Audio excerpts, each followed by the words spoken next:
Hello beautifuls, this is Aromie here and welcome back to Lucid9. We are here on an investigation to look around everywhere. And I chose the rooftop first. And that's definitely Akira. Oh, it's Akira? What? Trees can't talk. Is it that the trees can't talk or that you can't hear the trees? Huh? Just because trees haven't had their civil rights movement yet doesn't mean that they don't have a voice. Two are idiots. I slide around the edge of the roof towards voices. I spot Akira perched on a branch of a large tree, and Yahiko slumped in a bench by a bed of roses like a model. But trees don't have brains. You don't either, and look how well you talk. I do talk well, don't I? I'm not surprised that he missed that. I am surprised that Akira would think of such a sarcastic reply. Maybe Ryui's rubbing off on her. Wait, what are we looking for again? The meaning of life. We can find that on the rooftop? Well, it depends on what the meaning of life is to you. Can there be multiple meanings of life? That's also up to you. This is too confusing. Ugh, forget it. Let me adjust myself. Alright, let's look for whatever we're supposed to look for, my good minion. Oh, I wouldn't expect to find the meaning of life in an afternoon. We're not looking for the meaning of life. On the contrary, everyone's looking for the meaning of life. I choose that moment to make her presence known by sliding forward. Akira's face lights up in a bright smile as she waits me over. Sup-a-doodle dandy, Cap. Cap? Which is probably short for captain. Why does she keep referring to me as all these military titles? Yama, my good minion, help a man poor in spirit. Won't you? What's that supposed to mean? I can't seem to remember what we're supposed to be looking for. I tried asking this girl, but I'm an Atari 400. Okay, that's one beyond even me. You know, Atari 400, one of those old computers with really tiny memory? I know what that is, but in other words, I can't really remember. Or I can't remember either. Why does she look so happy about this fact? Randomly disappearing students. Ring a bell? Ah! Say no more, my man. Leave it to me. Leave it to me too. I want to see the root of our. See the root of our problems. Besides, I've taken a liking to mysteries. They're growing on me. I can't decide whether those puns are fantastic or terrible. Maybe they're both, as puns usually are. You talk weird, my minion, but as your benevolent leader, I can overlook your little idiocies. What? That's a little ironic coming from a guy who can't even properly say idiosyncrasy. What? Understood, your gracious supreme high majesticalness. What? Majesticalitiness. What? I feel like I'm not even speaking English at this point. What move should we make next? Yahiko's chest swells up for a moment, clearly pleased with being called a gracious supreme whatever. I'd probably jump in before this turns disastrous. We need to do something about the case. I say we branch out. Maybe separate investigations would bear some fruit. Enough with the plant puns, Akira. Is it driving you nutty? I'll get you sycamore puns yet. He's not looking happy. Oh crap. I can't stop hearing puns, even unintentional ones. Should we cheery him up, or would that just soil it? Wouldn't that take too long?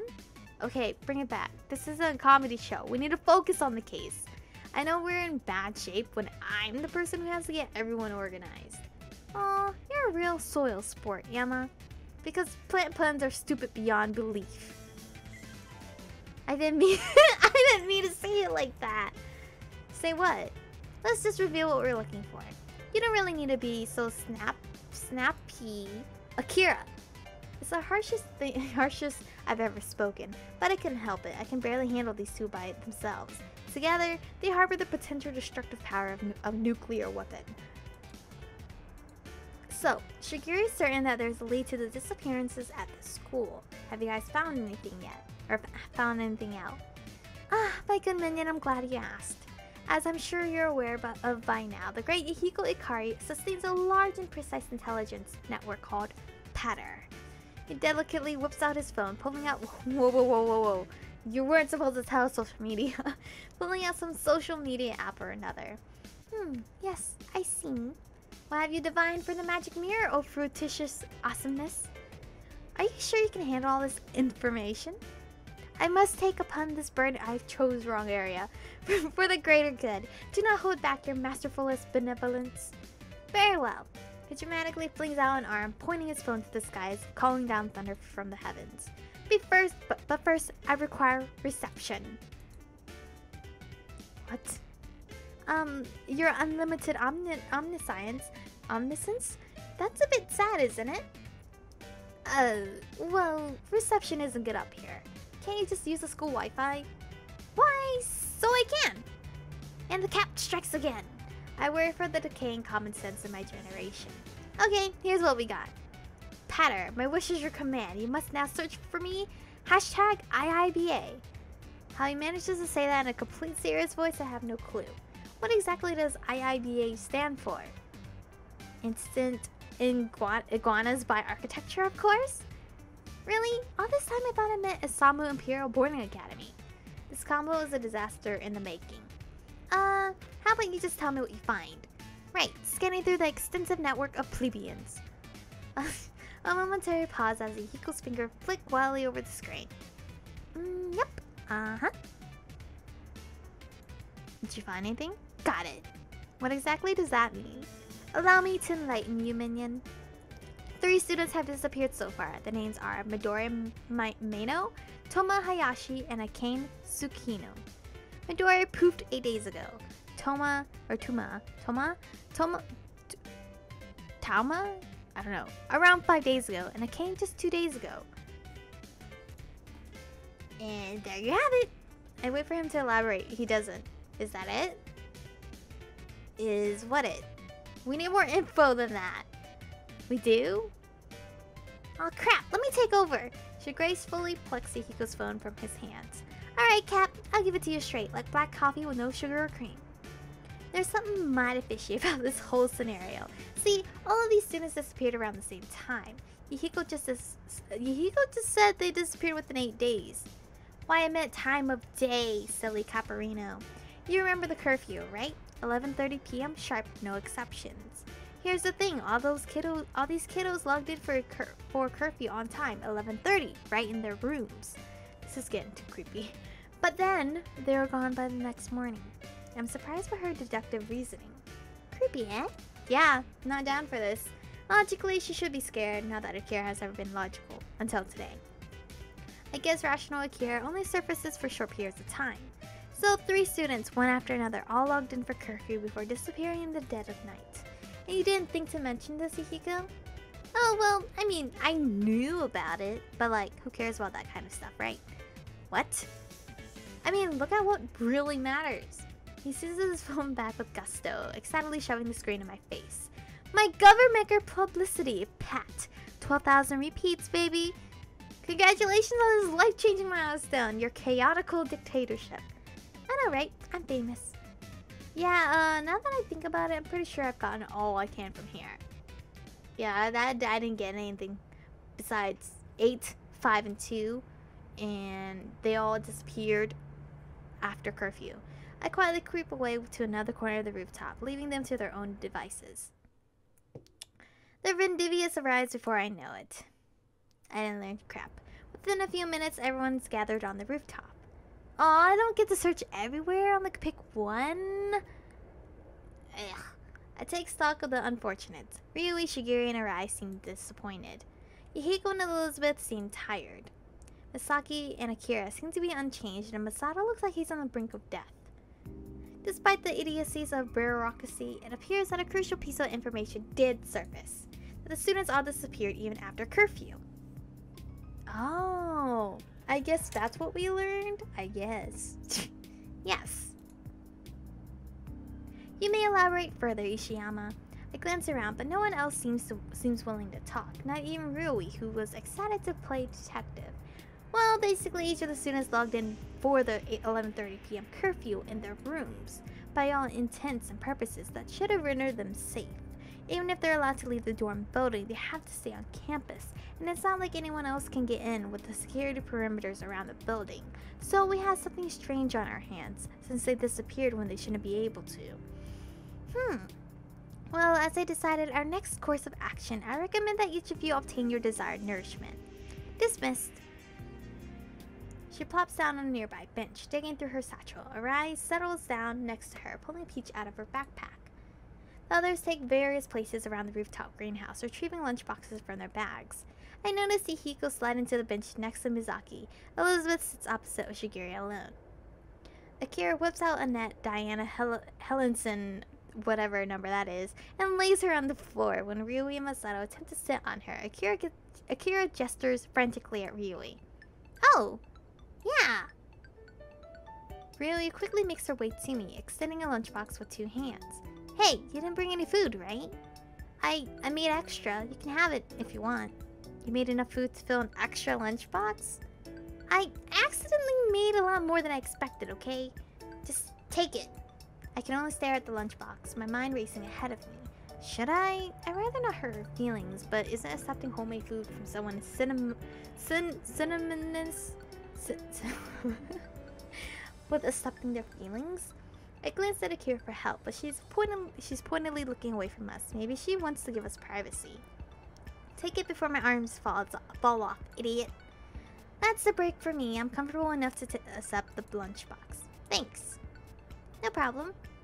She suddenly dashes back to net Diana Helenson, leaving me alone with the lunchbox.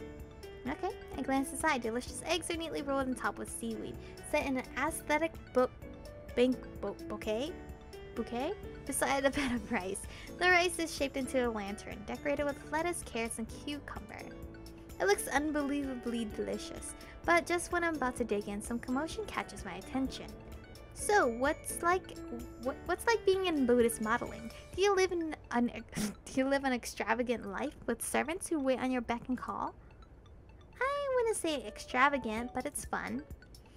You get to meet so many people, visit so many new places, and try so many new things. It's a great experience. Although it can be really demanding sometimes. Demanding? How? It's a competitive business, so it requires a lot of commitment. That's why I'm usually absent from class. And the school allows that? Surprisingly, my grades aren't being affected, so I suppose they don't see it as a problem. You think Lotus would have an opening for the great Ihiko Ikari? I highly doubt that his grades would allow him to work as a model. You are handsome, so I don't see why not. Did she just call Ihiko handsome? I admit he's not bad looking, but I didn't expect her to be so blunt about it. Yeah, you're right. Of course they wouldn't deny my impeccable charms. What's your number? I'll be sure to text you when I find something. I can only shake my head incredulously as I begin sharing contact info.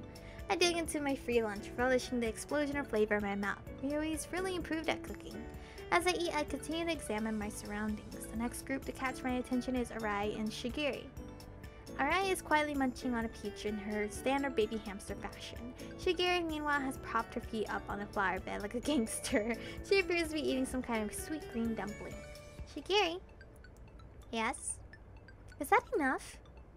What, this? She gestures to the green balls in her hands. Arai nods. More than enough. They're melon paste mochi, the root of immortality. Well, I want to try. I love mochi and I love melon anything. Not watermelon, like honeydew melon. What? There are no vegetables, no fruit, no protein. Well, yes, but it's not nutritious. Nutritious. Eat some veggies. If you insist, Arai. Arai shares a rare smile at this. I'm surprised by how open she is around Shigiri. Makes me wonder how they know each other. Not only that, but Shigiri actually listens to Arai. It seems like Arai is the only one who can put her in her place, which is weird. Galloping goats! You don't mean to say... I do indeed. He is gone by now, far behind city limits, and out of her scheming hands. And there goes those two again. You must misunderstand the meaning of omniscient, my dear Lady Bingham? Birnham? What is it? Bingham. Ha! As if you could beat true love. Oh no, I happen to know that your lover is hiding. Right here. She whips her finger around in my direction, but thankfully Masato suddenly steps in front. Cute! Huh? Me? Jumping jackals! I always thought that sort of thing only happened in dramas. That's a proper Destiny-like moment, isn't it, Ryui? Masato? My true love? Yeah, I don't think so. Masato seems to take this as a challenge. Every muscle tightens with competitive aggression as he steps between Ryui and Akira, brandishing an imaginary sword. Come on and fight me, you big coward. Yeah, I'm right here. I challenge you to a duel to death. No, duel to pain. To the pain. I smell disaster afoot. The hell's a duel to the pain?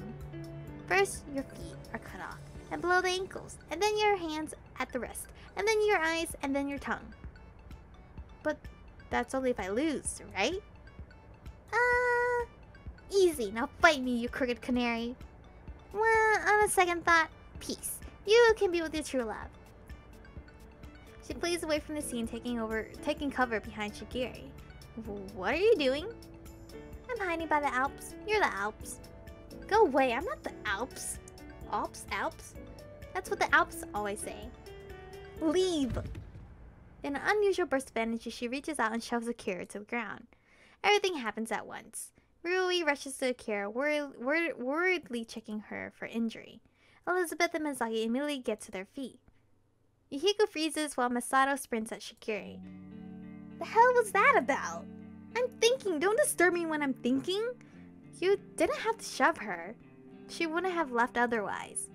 How'd you know that, eh? I took a moment to analyze all of you when we first met, if you recall. You can't know someone by one look. You can if you possess at least one functional hemisphere of a brain. Don't talk like that, Shigiri. Guys, I'm fine. Let's just calm down. Yeah, the atmosphere just went in a loop. Hello? This does nothing to stop the rising tension. Even I can't help but feel amped up. It's one thing for Shigiri to insult me and another thing for her to insult one of my friends. Even if I insult him all the time. Yeah, I'm a hypocrite. I know. Just let me be. I need to think. Ain't you gonna say you're sorry? I won't say I'm sorry for something I have no reason to be sorry for. Akira didn't even do anything to you. She had no awareness of the comfort of others. She completely disregarded Arai's feelings on the matter. What? Where did Arai come with this? Everyone's eyes land on Arai, who stares blankly at her peach. Come to think of it, Akira would have been right next to Arai. I didn't mean to make anyone uncomfortable. I thought you guys were lonely. Just because you may be lonely in an identical situation does not give you the right to push your opinions on other people. What is going on? I'm sorry. You did nothing wrong, Akira. Stop this, Shigiri. On the contrary, you two are the ones horsing around, dragging everyone into your uncomfortable scenarios. Hey, ain't you the one making us investigate for you? I did nothing of the sort. Ishiyama was your requester. That ain't no excuse. Stop being so single-minded and think for once. All you can do is band together like sheep. Why don't you approach this from Arai's perspective? Where did Arai come from? What do you mean? Arai, everyone once again looks to Arai, who stops munching on her peach. Well, you just put her on the spot, which would make her uncomfortable. Don't speak as if you know more than I. Maybe you're the stubborn one, huh? This is degenerating fast. What's surprising is that Elizabeth and Mizaki aren't making a move. They're just sitting back, watching the display before them without emotion.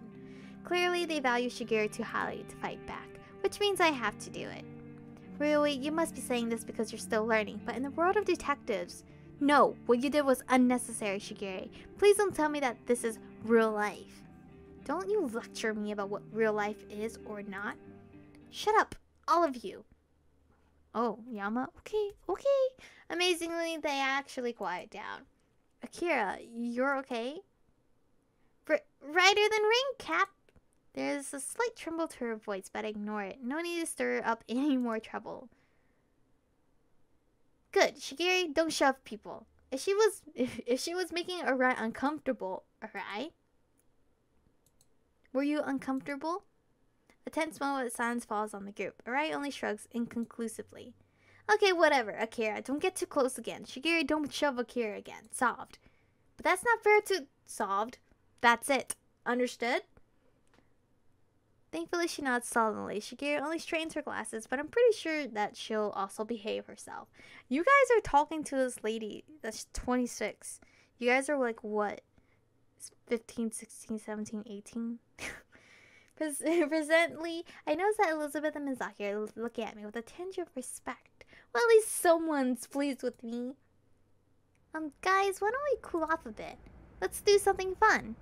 Nobody seems to react, but somehow I can tell that they're all interested. Fighting has a way of sucking you dry. Maybe it would be better to redirect everyone's energy to something else. Something where, if they end up fighting, at least they won't cause permanent emotional or physical scars. What do you suggest?